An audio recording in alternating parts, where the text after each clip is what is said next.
नमस्कार. मी डॉक्टर राम नाईक. आज आपण प्राध्यापक नाईट यांचा जोखीम पत्करण्याचा सिद्धांत बघणार आहोत.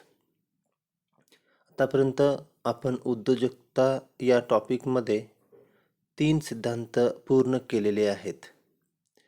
पहिला सिद्धांत होता जोसेफ शुम्पीटर यांचा नवनिर्मितीचा सिद्धांत. दुसरा सिद्धांत होता तो म्हणजे स्थानभ्रष्टतेचा सिद्धांत. हा सिद्धांत हेगन यांनी मांडलेला होता. त्यानंतर तिसरा सिद्धांत बघितला डेव्हिड मॅक्लेलँड यांचा सिद्धी प्रेरणेचा सिद्धांत. आज आपण प्राध्यापक नाईट यांचा जोखीम पत्करण्याचा सिद्धांत बघूया. प्राध्यापक नाईट यांचा हा जो सिद्धांत आहे तो सिद्धांत उद्योगातील एका अतिशय महत्त्वाच्या कार्याबद्दल मांडलेला सिद्धांत आहे. आपण उद्योजकाची व्याख्या करताना पाहिलेलं आहे की उद्योजक हा एकमेव व्यक्ती आहे की जो जोखीम पत्करतो आणि या जोखमीमुळंच त्या उद्योजकाला नफा मिळत असतो.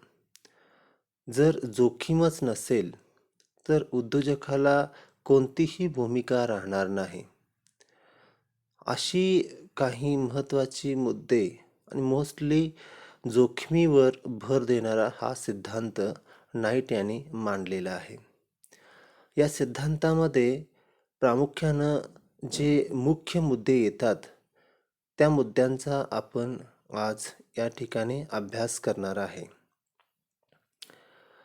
त्याच्यामध्ये पहिला मुद्दा येतो तो म्हणजे जोखीम पत्करण्याबद्दल उद्योजकांना नफा मिळतो. प्राध्यापक नाईट असं म्हणतात, जर समजा उद्योजकांच्या समोर जोखीमच नसेल तर त्यांना नफा मिळू शकत नाही. फक्त नफा त्यांना यासाठीच मिळतो कारण समोर त्यांच्या जोखीम असते. जोखीम कोणत्याही प्रकारची असू शकेल. उदाहरणामध्ये त्याने तयार केलेला माल म्हणजे उद्योजकाने तयार केलेला माल बाजारात विकेल किंवा नाही याची कोणतीही शक्यता नसते. वस्तू विकली गेली नाही किंवा विकली जाणार नाही म्हणून जर उत्पादन घेतलं नाही तर त्याचा तोटाच होणार आहे. परंतु ही जोखीम तो स्वीकारून वस्तू तयार करतो आणि बाजारामध्ये आणतो.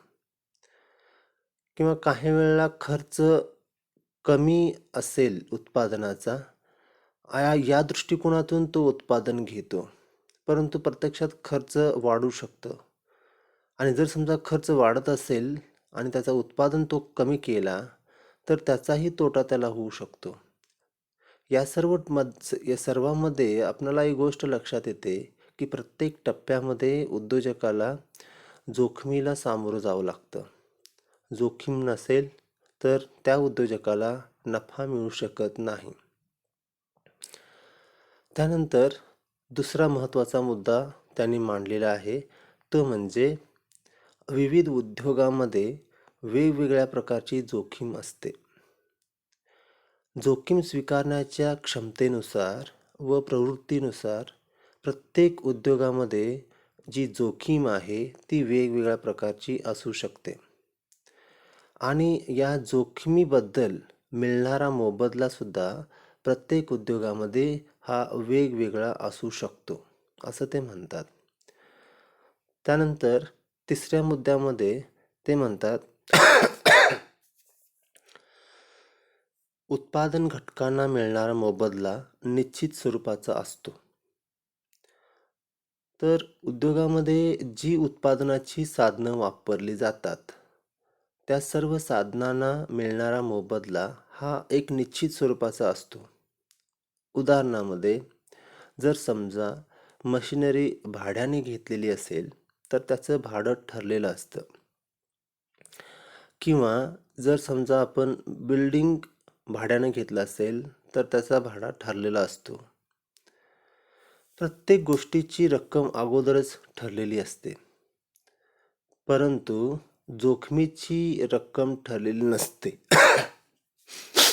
त्यामुळं या ठिकाणी जोखमीला खूप महत्त्व देण्यात आलेलं आहे.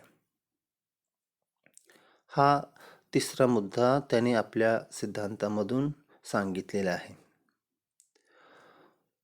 चौथा मुद्दा ते सांगतात, भविष्याचा अंदाज घेऊन उद्योजक निर्णय घेतो. उद्योजक हा नेहमी भविष्याचा विचार करत असतो. भविष्यात वस्तूला मागणी येईल या अपेक्षेने तो वस्तू तयार करतो. त्याशिवाय तो वस्तू बाजारात आणतो आणि त्यानंतर त्याची विक्री करून तो नफा मिळवतो. निश्चितच यामध्ये धोका असतो आणि धोका असतो म्हणून तो या ठिकाणी थांबत नाही. धोका असला तरीही या ठिकाणी तो नफा मिळवतो. तर हे जे काम आहे, हे काम त्याला सतत चालू ठेवावंच लागतं.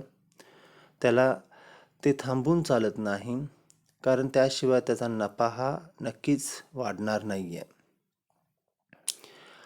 त्यानंतर पुढचा मुद्दा त्याने सांगितलेला आहे, तो म्हणजे जोखीम पत्करणे हे उत्पादनाचे घटक आहे. उत्पादनाचे अनेक घटक आपण पाहिलेले आहेत. जमीन असेल, बिल्डिंग असेल किंवा भांडवल असेल, कामगार असतील, हे उत्पादनाची अनेक घटकं आहेत. ह्या सर्व घटकांच्या बरोबरच जोखीम पत्करणे हा सुद्धा एक उत्पादनाचा महत्त्वाचा घटक मानला जातो, असं नाईट हे म्हणतात. तर या सगळ्या महत्त्वाच्या मुद्द्यावरून नाईट यांचा जोखीम पत्करण्याचा सिद्धांत आपणा सर्वांच्या लक्षात आलेला असेल. या टॉपिकमध्ये हे एकूण 4 सिद्धांत होते. अगोदर आपण चर्चा केली जोसेफ शुम्पेटर यांचा नवनिर्मितीचा सिद्धांत, त्यानंतर हेगन यांचा स्थानभ्रष्टतेचा सिद्धांत, त्यानंतर तिसरा सिद्धांत होता डेव्हिड मॅक्लेलँड यांचा सिद्धी-प्रेरणेचा सिद्धांत, आणि हा आजचा जो सिद्धांत आहे प्राध्यापक नाईट यांचा जोखीम पत्करण्याचा सिद्धांत.